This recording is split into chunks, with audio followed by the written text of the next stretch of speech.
Welcome to MCN. We're here at the Triumph factory for the unveiling of the new Rocket 3. So we've already seen the TFC version, which is a kind of souped up one, but now we're here to see the standard version. There's two of them coming, a red hot one and a Tourer, and we're going to give you the inside now.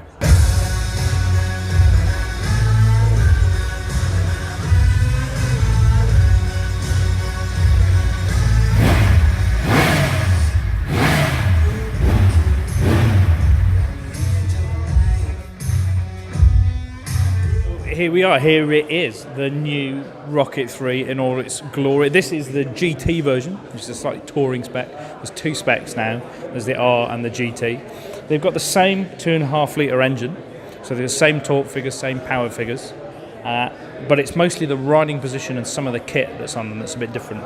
Again, they've got the same chassis, and the chassis is super important on this. So it's got an all-new aluminium chassis. It's bolted together rather than welded. And the main spine of it, you can just about see it here.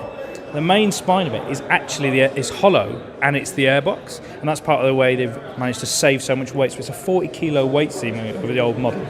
The engine itself has saved 18 kilos, despite kind of going up in capacity and considerably going up in power and torque. I can't remember the foot-pounds off the top of my head, but it's 221 newton meters.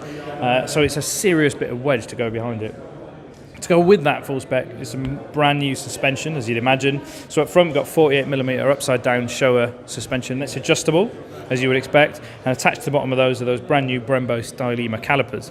Part of the reason why they've had to use basically a superbike caliper is that it is a heavy bike and it requires a lot of stopping. So even in dry weight, it's 291 kilos. So by the time it's full of all of its fluids and oils and probably a battery and air in the tyres and God knows what else, it'll be well comfortably over 300 kilos. At the back, again, it's a Showa piggyback shock. It's got a remote preload adjuster, and again, it's fully adjustable if you kind of want to start fiddling with it. So what we're looking at here is the GT version. So that's got foot forward controls, whereas the R has mid controls. It's got a slightly more swept back handlebar, so it's about 100mm difference in the position. It's got a fly screen on it, and it's got this sort of touring seat, as well as the adjustable backrest. The seat is lower on the GT, it's about 750mm, and on the R it's a bit higher, 770mm. But the one we're seeing here actually has what's called the Highway Inspiration Pack. So just like every new Triumph that comes out now, there's loads and loads of accessories, everything from your indicators to your mirrors. And in this case, it's got this luggage pack on it, it's got this rack here, and a few of the little bits that sort of make it what it is. The main bit of the entire motorcycle is the engine itself. The engine is completely new, so we've increased the capacity to 2.5 litres, which is the biggest motorcycle engine in production. It's not just about capacity. The capacity gives the torque and the response. This is what you want. You want that feel. You want that effortless acceleration.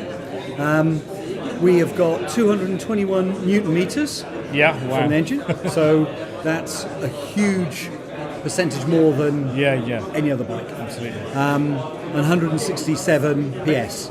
So do the maths in my head. Engine. Yeah, it certainly is. What are we right in saying? You've applied maybe a similar principle to what we've seen in the 765s and the Tigers. So they all had their rev limits lifted and everything spun up quicker because all the sort of the valve train and that sort of stuff was lightened. Is that what we've seen here? Because the rev limit's up to 7,000 now. Well, we think 7,000 is right for the bike. Okay. It works really nicely. It feels good. You don't run out of revs if you want to ride it in a more spirited way. So just like the original Rocket, I hope you can see one of the tyres are absolute whoppers.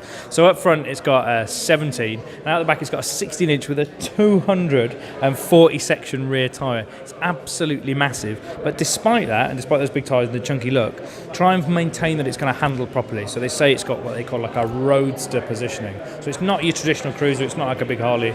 And they've been pretty honest. They're straight up, they're going for the Diavel, the ex-Diavel, and those sort of power performance cruisers, if you're muscle bikes, I suppose, by any other terms. This is, if you like, it's a cruiser, but it's a roadster. Okay. For us, we see the way we've made the bike perform in terms of both the engine performance and the handling. This is a roadster riding experience. If you choose a mid-ped bike with the flatter handlebars, slightly forward, you will enjoy it in a different way. You get all this imposing stance, all this muscle, but you're going to get a roadster ride that you would recognise. What's your sort of like one favourite thing about the new bike? You could pick one bit that you really, really love. I mean, for me, it's the header run. Okay. So there was a lot of effort went into that very, very early on because if you remember the old Rocket, the header run just kind of came out and went down through 90 degrees. Yeah, and styling-wise, you know, it doesn't look as dynamic as we'd always wanted that bike to look. Yeah. So there was a lot of effort early on in terms of, right, we really want something that kind of comes out and swoops around and really looks nice, beautiful, attractive and dynamic. But to do that, we had to really investigate different manufacturing techniques that we hadn't used before. So those headers are actually hydroformed, which means basically they're formed by water pressure, which is quite a specialist thing. There's not that many suppliers in the world that do it. Okay. And it was something that we had to learn about in terms of how to design a header system that could be hydroformed. Right, so, I see, okay. So just in that one detail, there's so much engineering effort that's gone into getting that right. Yeah, absolutely. But I think it looks great. Despite being such a whopper, like all new Triumphs, there's actually some practicality to it. So that's a 17-litre petrol tank. Now, I'm not sure how far that'll actually get you on this big engine, but it's big enough thing to certainly look at. And despite its massive power and torque and all the rest of it, it's a pretty sensible bit of kit, just like all the other latest Triumphs. It's 10,000-mile major service intervals. So it's not going to be a nightmare to live with. So the big question everyone's going to be asking is price. Well, Triumph haven't actually committed to a price yet, but they're saying it's going to be around about £19,500 for the R, maybe £19,900 for the GT. So they describe it as comfortably under 20,000. I would describe it as sneaking under 20,000 with a Rizla Papers gap, but it is just about not starting with a 2. Of course, until you add your Bluetooth module and your quick shifter, and then God knows what it will cost. Despite the fact they haven't quite announced the prices yet, they are more than willing to take your money. So, as of today, you can go to your local dealer and place a deposit. And all things being well, you know, this is motorcycle manufacturing. They're hoping to start deliveries in December.